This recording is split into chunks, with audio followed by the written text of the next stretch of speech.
How's it going, YouTube? It's RJ here, and I wanted to do a review on a figure that I've shown off on the channel before. However, I've never done an actual in-depth review on her. And that is going to be this Himiko Toga ARTFX figure from Kotobukiya.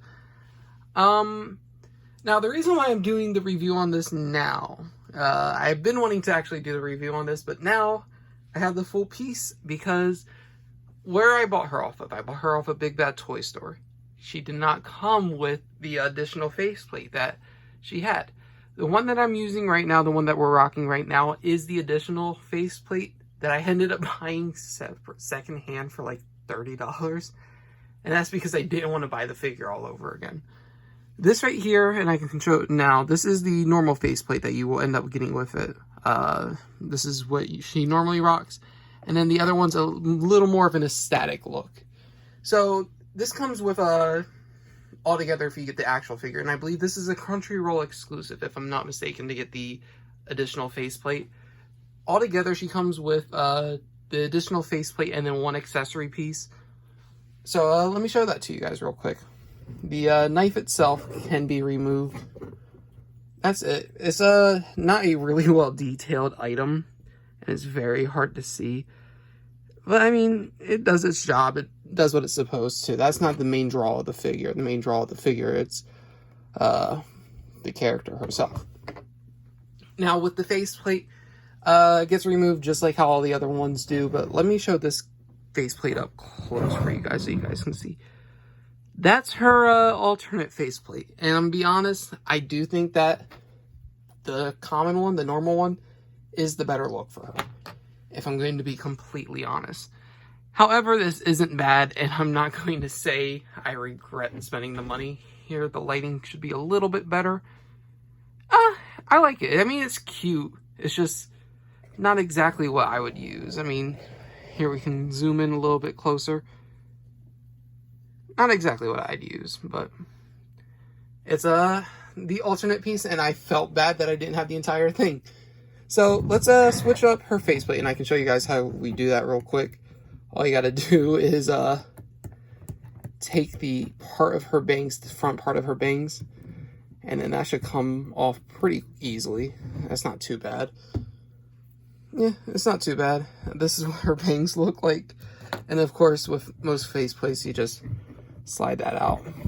And you can tell with the neckline, it's very obvious that it was a faceplate. And that's what I think I said initially when I first saw the figure, is that I'm like, this neckline looks like there's a alternate faceplate, but it didn't come with one, so there must not actually be an alternate faceplate. I was wrong. I was wrong. So let's pop in the normal one. So how you do with all of them, just pop in the faceplate, then the headpiece, the accessory that hides it. And there we go. We got the normal Himiko, which I think is the faceplate that I'll end up using most of the time. Sorry if the lighting is like super bright for no reason. But I mean, this is a gorgeous figure. I think altogether, initially this was like $60 to $90. I forget the exact pricing. But I mean, I'm happy with the money I spent on her. I'm not complaining whatsoever. And we can look at this. So for the base, let's look at the base first, because that's how I kind of like to judge my figures the most, is how interesting are the base. And while the base itself is not very detailed per se, I mean, you might be able to see, there is shading and there's a little bit more gradient, especially when it's not overexposed with light. But I mean, it's kind of mostly one solid color. However, I appreciate this, her standing on a platform like this that has texture over like a black base that you get from Band Presto. There you have her holding her blade, and just like I said, it slots into her hand. Her shoes, you can see, here's the back shading on the skin itself. You can see the knee, the back of the knee has shading to it. I feel like camera quality, maybe I need to wipe the lens, who knows. This is the back of the figure. Shading is done really, really well. I'm a big fan of it. hair itself, there are pieces, and I think I did cover this initially when I unboxed it. There are pieces where you can kind of see like the molding line on like the edges of her hair. And I think that's probably like the biggest complaint I'd have. There, of course, you can see why I thought initially there was an alternate faceplate. Boy, was I right about that.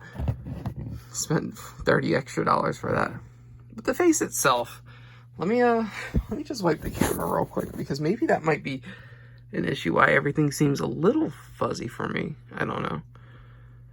In a professional review, of course. The post itself is just awesome. Oh, maybe because it's not auto-focusing on her. That could be that could be a reason. The figure is so dope. I love it. I'm in love.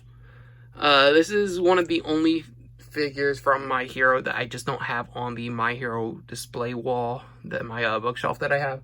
This is on a secondary bookshelf that I usually keep all like my contacts and everything like that. I prefer having this figure there because I think it looks nicer. So yeah, overall, I mean, it's not too much to talk about. There's only so much to this figure. But if you guys want a size comparison, do I have a Funko Pop that's out of the box? Yes, I do. Here, we're gonna do a little size comparison. This is the Mina Shido Funko Pop. That's their size comparison. It's not too big. It's not too tall or anything. It's just right. It's just right. I like it. But I mean, there's not much else that I need to say on it. I'm really happy with it. I'm probably going to end up switching it back to the other faceplate just because I spent so much to have it. But I don't know if there was anything else I needed to say. Maybe I'll think about it. I mean, did I really show off the front too much? The dress itself. I guess we can do that before I end the video, because that's kind of important. It's detailed. It's really well detailed. You get to see all the folds into her jacket, the lines inside of her skirt. The shading on this is amazing too. But of course, you know, natural shadow helps out, especially when a figure is molded very well. And just her face looks so good. You got her little neck piece, her necktie, and then the blade. Yeah, it's like I said, it's not a boring figure, and that's why it's a little hard for me sometimes to describe figures. It's because they're not boring. She's not boring at all. It's just other than me saying it's really good, I would recommend, if you have the money for it, go ahead, get it.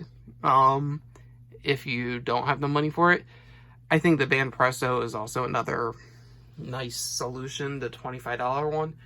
And there is a brand new sculpt for her coming out for Band Presto, so that one's not a bad idea either. However, this right here comes with a decent base that I really, really do like. And alternate faceplate, painted really well. And for what I spent, I'm definitely receiving the quality of what I spent on it. So that's my opinion. If you guys have any feedback, let me know in the comment section down below, because it does help me out. And I think that's all I've got to say. So take care, everybody, and I will see you guys next time I get a chance to upload. So goodbye.